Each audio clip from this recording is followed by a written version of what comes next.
अस्सलाम वालेकुम। This is Mushtaq जुम्मा।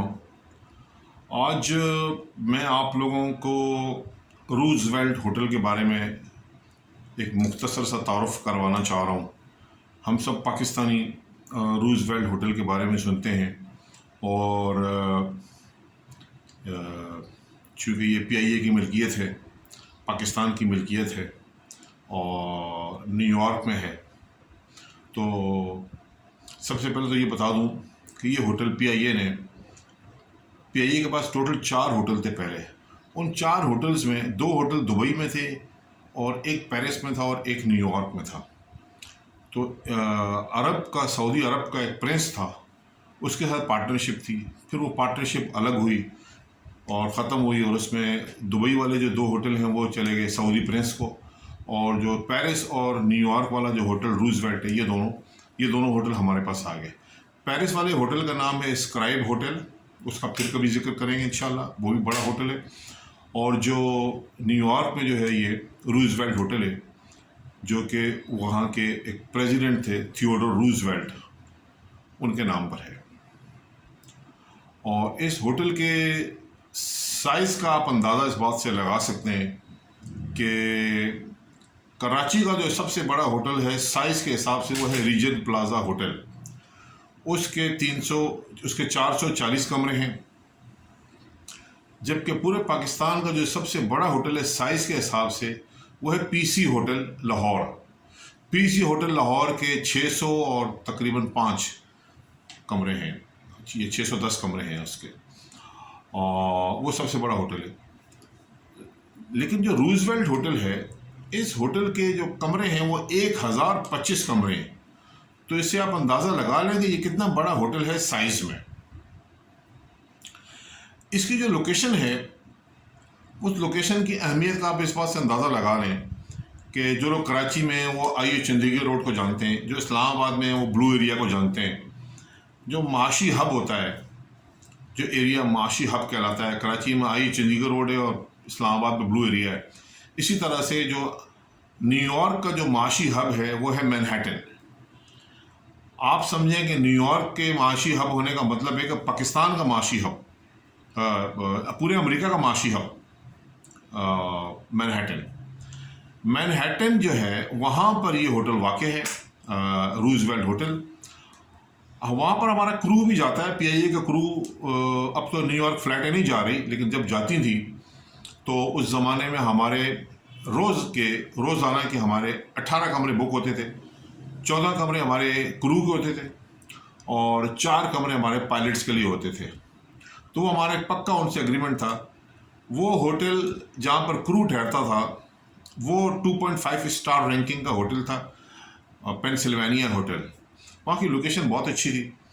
लोकेशन इसकी बहुत अच्छी है, लेकिन ये महंगा बहुत था। चूँकि हम इसके कमरे मार्केट में बेचते थे तो इसका $300-400 पर नाइट का रेट था, एक जनरल रेट बता रहा हूँ मैं आपको। और जो पेंसिल्वेनिया होटल जहाँ PIA का क्रू ठहराते थे, वहाँ पर जो आखिरी रेट हम दे रहे थे जिस ज़माने में, वो शायद तकरीबन $150 पर नाइट था।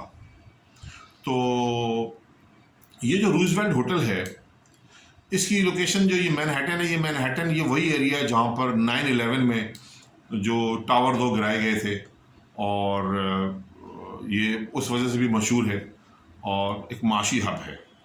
तो यहाँ पर प्रॉपर्टी का होना एक बहुत बड़े ऑनर की बात है। इस होटल की जो वैल्यूएशन है, चूँकि वैल्यूएशन प्रोफेशनल लोग लगाते हैं, मैं एक जनरल व्यू अपने पाकिस्तानियों को बताना चाह रहा हूँ इसका, कि 2016-17 में जबकि बहुत ज़्यादा बूम था टूरिज़्म का, बहुत लोग आते थे और न्यूयॉर्क में बहुत लोग जाते हैं, यूरोप से बहुत लोग जाते हैं, दुनिया भर से जाते हैं। न्यूयॉर्क एयरपोर्ट पर जब मैं गया हूँ 2011 में, तो वहाँ पर मेरे साथ सारे यूरोपियन थे, सारे यूरोप के लोग वहाँ जाते थे घूमने के लिए। अटलांटिक समुंदर है बीच में, यूरोप और अमेरिका के दरमियान में अटलांटिक समुंदर है। 8 घंटे जहाज़ उड़ता है तो वो समुंदर ख़त्म होता है, तो इसलिए वहाँ पर बहुत लोग जाते हैं। तो अमेरिका चूँकि दुनिया की फ्री वर्ल्ड का लीडर है, दुनिया में अपने आप को कहते हैं कि हम फ्री वर्ल्ड हैं, डेमोक्रेसी हैं, हर किस्म के वहाँ पे लोग रहते हैं और हर किस्म की वहाँ थिंकिंग है। इसी वजह से मुल्क तरक्की कर रहा है कि वहाँ पर हर कौम के लोग वहाँ मौजूद हैं और हर कौम के जो काबिल लोग हैं वहाँ, वो अमेरिका उनको वेलकम करता है। तो होटल की मैं वैल्यूएशन का आपको बता रहा था कि इसकी वैल्यूएशन 2016-17 में जब कोई टूरिज़्म बहुत ज़्यादा था, उस ज़माने में इसके बारे में एक न्यू मैनहट्टन में जो होटलों की जो वैल्यूएशन थी, उसमें एक कमरे का जो रेट था, एक एस्टिमेटेड रेट जो बताया गया था, वो था एक कमरे का रेट अच्छे होटल का $1 मिलियन। तो उस हिसाब से $1 बिलियन में 1000 मिलियन होते हैं, तो इस होटल में 1000 से ज़्यादा कमरे हैं। लेकिन इसका $1 अरब की वैल्यूएशन बनती नहीं थी। उसकी वजह ये थी कि ये 5 स्टार रैंकिंग का होटल नहीं है, इसकी बिल्डिंग पुरानी हो गई है, सर्विसेज इतनी अच्छी नहीं है, तो ये 3.5 स्टार रैंकिंग का होटल है। और ये बात मैं उस वक्त की कर रहा हूँ। अब सिचुएशन चेंज हो गई है। कोरोना के दरमियान जब कोरोना शुरू हुआ तो होटल बंद हो गए थे, इस होटल को भी शट डाउन कर दिया गया था। उसके बाद होटल बहुत सारे खुले और बहुत सारे नहीं खुले, लेकिन ज़्यादातर खुल गए थे और बहुत कम तादाद में होटल थे जो दोबारा नहीं खुले। चूँकि ये बड़ा होटल है, ऐसे तकरीबन न्यूयॉर्क में तकरीबन 4000 के करीब होटल हैं, अच्छे होटल। उन होटल्स में जो 1000 से ज़्यादा कमरे हैं, वो तकरीबन 18 से 20 होटल ऐसे हैं जिनकी 1000 से ज़्यादा कमरे हैं। तो आप अंदाज़ा लगा लें कि ये होटल कितना अच्छा और कितनी इसकी वैल्यू है। इसकी मैं हिस्टोरिकल आपकी हैसियत के बारे में बता दूँ। ये उनका जो एक प्रेसिडेंट थे, सदर थे, थियोडोर रूजवेल्ट, उनके नाम पर था ये होटल। और उसको अमेरिकन इस होटल को बहुत पसंद करते हैं, इसकी बड़ी अहमियत है उनकी नज़र में। यहाँ पर बहुत सारे टीवी के प्लेस बन चुके हैं, बहुत सारी फिल्में बन चुकी हैं।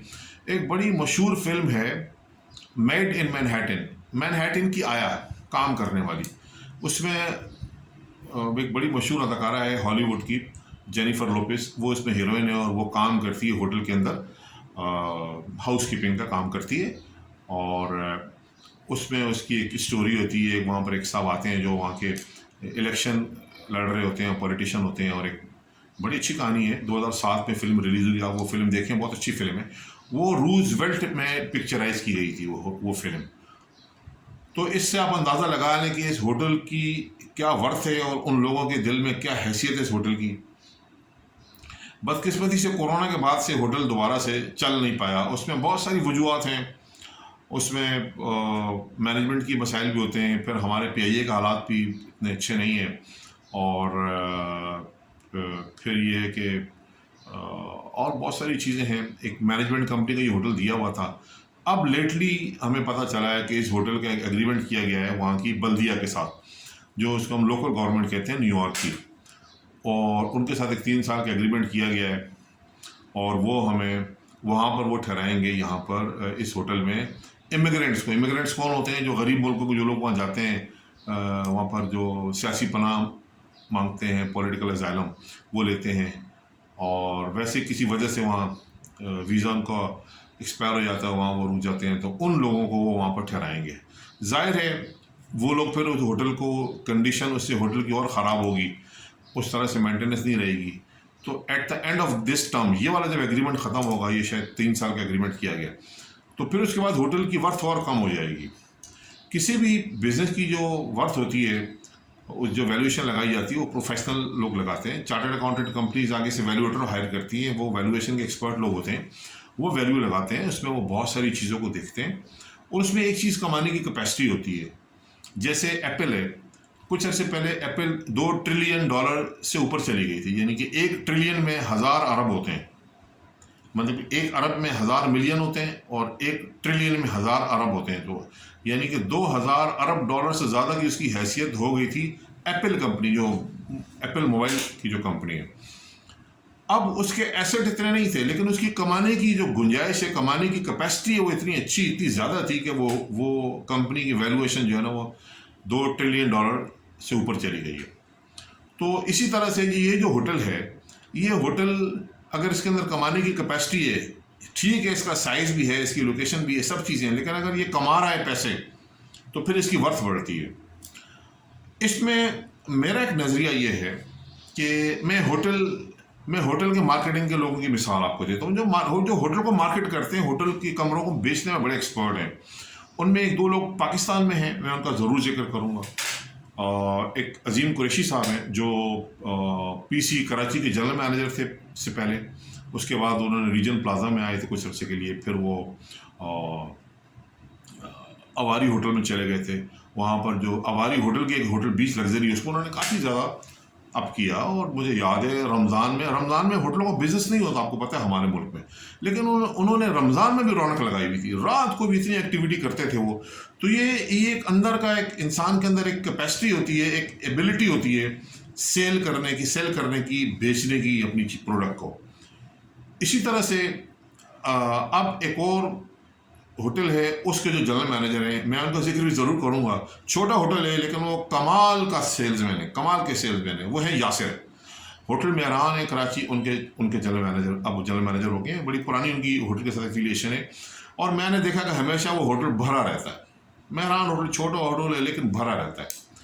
तो ये जो मार्केटिंग के जो लोग होते हैं, ये प्रॉपर्टी की वर्थ को बढ़ा देते हैं। ये इनको पता होता है किस तरीके से बातचीत करनी है, किस तरीके से बिजनेस पकड़ना है।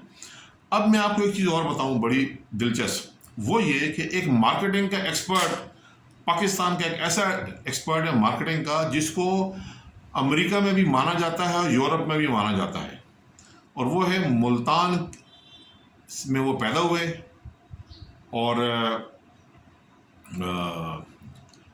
लेकिन वो पढ़े अमेरिका में, पढ़े वहाँ बाहर मुल्कों में पढ़े। उनके वालिद साहब शायद एम्बेसडर थे, और वहीं पर वो रहे। फिर वो CEO बन गए मुख्तलिफ कंपनीज के, ख़ासकर दवाइयों की कंपनी के। उसका नाम है फरीद हसन।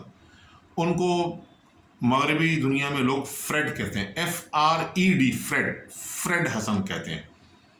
वो अब 70 साल के शायद हो गए हैं। कुछ अर्से पहले वो CNN, ये जो न्यूज़ का एक चैनल है बहुत बड़ा, इसके बोर्ड में भी शामिल थे। मुझे याद है जब वो CNN के बोर्ड में शामिल हुए तो CNN वालों ने कहा कि जी हाँ, we are honoured to have Fred on our board. उससे पहले फरीद साहब जो हैं, उनका मैंने पढ़ा था, हार्वर्ड बिजनेस रिव्यू ने केस स्टडी किया था, और उन्होंने उन CEOs को वो इंटरव्यू करते थे जो CEOs थकी हुई कंपनी को प्रॉफिट में ले जाते थे, नुकसान वाली कंपनी को प्रॉफिट में ले जाते थे। तो फरीद हसन साहब ने एक कंपनी थी जो जर्मन जाइंट था फार्मास्यूटिकल का, उसको वो प्रॉफिट में ले गए थे, और उन्होंने कहा था कि मैं कॉस्ट कटिंग की बजाय मैं सेल बढ़ाने पर तवज्जो देता हूँ। वो कहते थे मैंने चाइना को एज अ चैलेंज लिया और एज अ अपॉर्चुनिटी लिया, और मैंने चाइना में अपने सेल्स के आउटलेट फैला दिए।